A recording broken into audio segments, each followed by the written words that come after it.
Violating the nation's constitution and organizing a militia, because I call MK Army as a militia. Because you can't be a four-star general, serving officer, and you're saying, I have an army called MK Army. That's a militia. One is that you will see from 2005, when Museveni said he's contesting as a civilian, he started putting on civilian clothes. Increasingly, Museveni's dresses in military fatigue more than civilian clothes.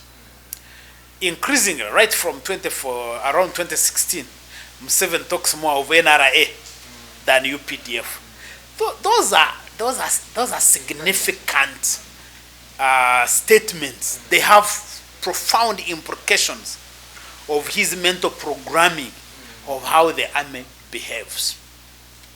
And I am hoping that Ugandans pay attention to that. A president of a country who has sworn to protect the constitution cannot go to a national event, let alone a State of the Nation address, and call the UPDF the NRA. That has profound implications. I will use that to read the mental programming of the person who is talking. Yeah? Because what is UPDF? How is it different from UPDF? NRA? What is NRM? How is it different from UPDF? NRA is Museveni's army. It was not anybody's army. UPDF was supposed to be a transition to a Ugandan army, a people's army. So if Museveni is referring more to the NRA, he's basically trying to tell you that this is my army. Huh? You can do whatever you want, you can have this is my army. Because it is still NRA. And I hope that Ugandans understand that. Of course, I feel bad for the gentlemen and women in the UPDF, because these are really, I think if there is one credit we'll give to President Museveni, is his effort to create more or less like an educated elite force within the military. That the gentlemen and women who are in the UPDF, these are fairly educated and accomplished professionals. And that we can give the president credit that other leaders would try to create an army which is where they are not educated people. But I think that one we give credit to the president and the UPDF leadership to be able to bring professionals within the military. But you see, these professionals within the military, they need an institution that gives them dignity.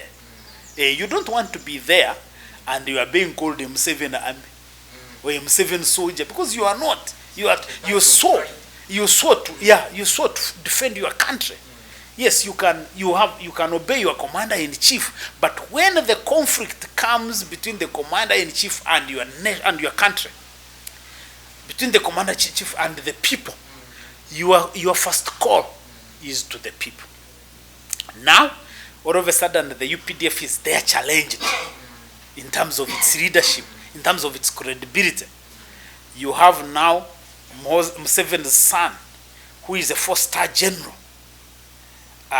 breaking the law, violating the constitution, mobilizing and organizing a militia called MK Army, and then the UPDF has no capacity to discipline that general. If you love Uganda, you have to understand the crisis we are in as a people. Yeah, that's a crisis, because all along we thought the institution of the military is the remaining institution. When you talk about institutions, because most of the other institutions are dead, really. Many of them, I mean, Parliament, you can't see the way they behave. What you can't go there. But now that the UPDF, that the leadership of the UPDF has no capacity to discipline one of its officers who is breaking the law, violating the nation's constitution, and organizing a militia, because I call MK Army as a militia. Because you can't be a four-star general, serving officer, and you're saying, I have an army called MK Army. That's a militia. Whether they have guns or not, it doesn't matter. And the leadership of the military has no capacity to deal with that.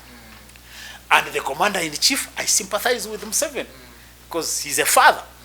You can, if you have an errant son, you don't know what to do with him. If he has become errant, I thought he's doing his assignment. Who? MK. But what kind of assignment? For the father to... Eh? No, I mean, at the end of the... No, as far as I'm concerned, if the father has deployed him to do the things we have, that he's doing, that's why I'm saying that he is a good leader past prime time. But if we put his father in the position of commander-in-chief of the UPDF, the institution that all of us are proud to say this is our national army, and then he has no capacity to deal with the other officer, then because you have to imagine that this officer could be you. So you are not Museveni's son. You could be me. You are not Museveni's, I'm not Museveni's son. Would Museveni, the commander-in-chief, treat me or you the same?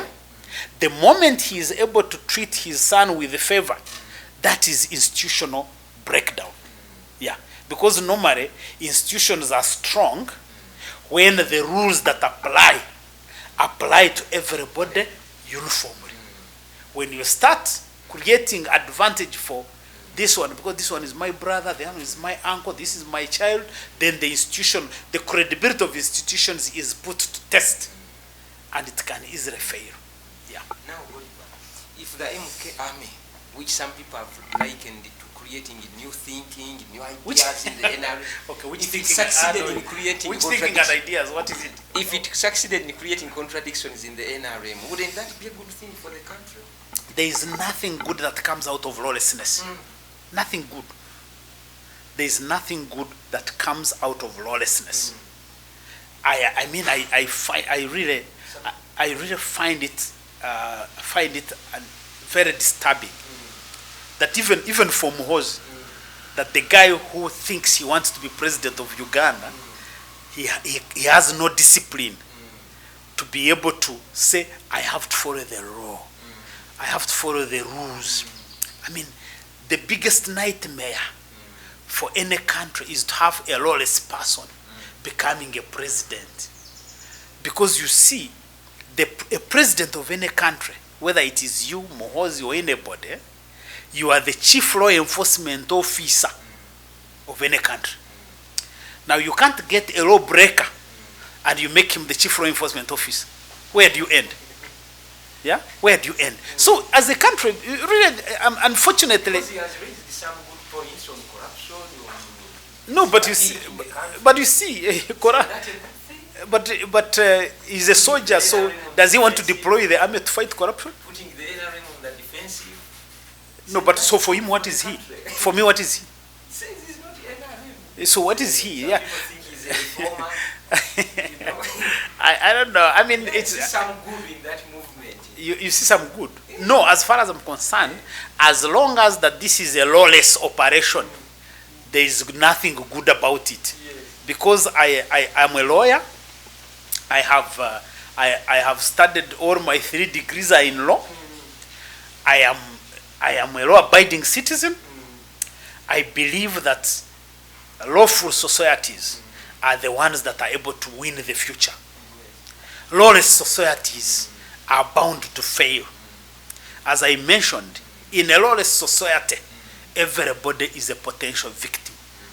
You don't have to have done anything wrong for you to be affected. No, you just have to have lawlessness. You will walk out of here and you can even buy, or you can be driving and knock a border person. Instead of getting to the police, the border people will just stone you and you die. That is lawlessness. So in that situation, everybody is a potential victim. So there is nothing that the Muhoozi group is doing which is lawless, that goes almost challenges the core of our constitutional foundations. And then you say there is something good about it. I have my full doubts about that. Yeah.